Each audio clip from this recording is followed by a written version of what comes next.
Hello,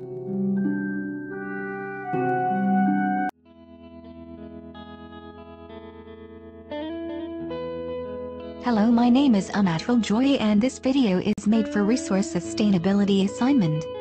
Hello, my name is Fluffy and this video is about increasing population and limited resources of the Earth. Environment is a system of living things. Our Earth is our environment. When development occurs, there is increased human activity impacting on Earth environments such as deforestation to build houses or use for agriculture. As the capacity of our environment to provide food, space and supply energy is limited. If we overuse the Earth's, there would be dramatic impact on the environment biodiversity.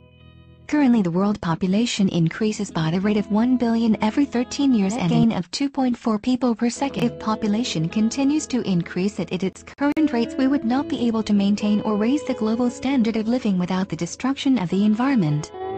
What will happen if we cut down all the forests to build new houses and for agriculture use? What will happen to Earth's nature? Think about it. Does Earth have enough resources to support growing population?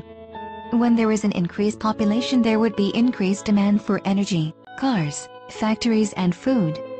The production process releases the carbon dioxide emissions. Carbon dioxide is a major greenhouse gas which leads to rise in Earth's temperatures. In the United States, each person contributes about 1644 tons of CO2 per year, 5% more than China.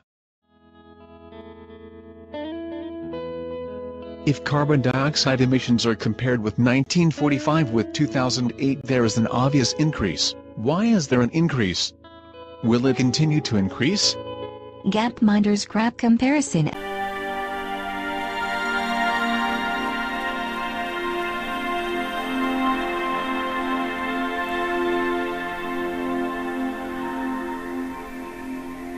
This graph shows the increasing population and food supply.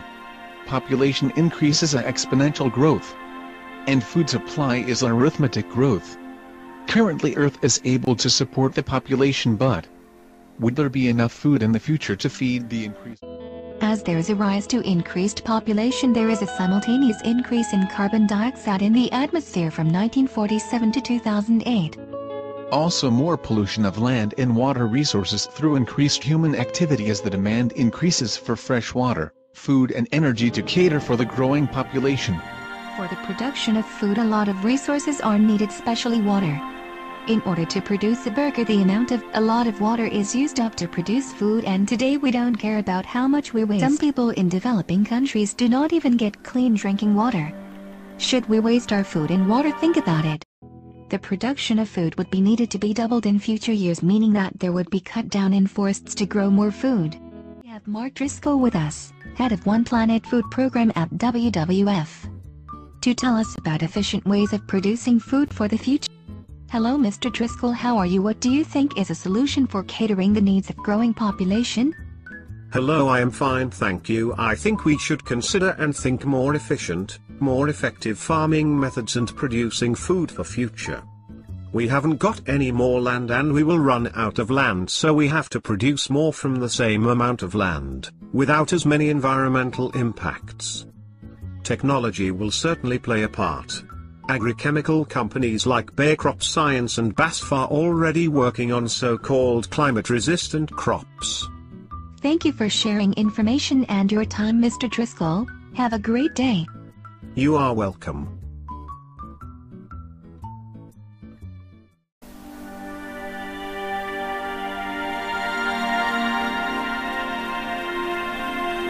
This is not a very simple problem. Most of our society does not know the impact of population growth. This was just one side of the issue. On the other side, some governments such as Australian are encouraging growth in population for increase in economy production.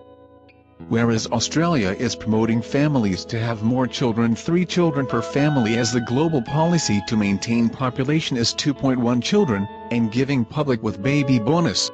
Looking at the economic side, if there is a decline in fertility rate, which means for a country that they will have more aging population than workforce, leading to loss in economy.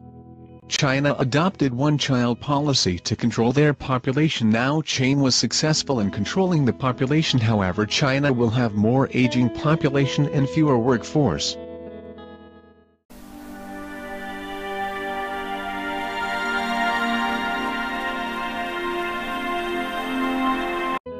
The policies which United Nations have implemented for controlling population are educating women and giving them right to decide access to family planning in developing countries. However, other research can be placed in renewable resources and crops that can survive in hotter environments. If we all change our attitude to sustainability, we can secure our future, such as our usual habits like in the video. As there would be increased population, more food demands, and with our kind of lifestyle, more food and resources would be wastage. Think about this, how each one of us can make a difference to our environment, not only by controlling fertility rate but changing our bad habits and appreciating the environment.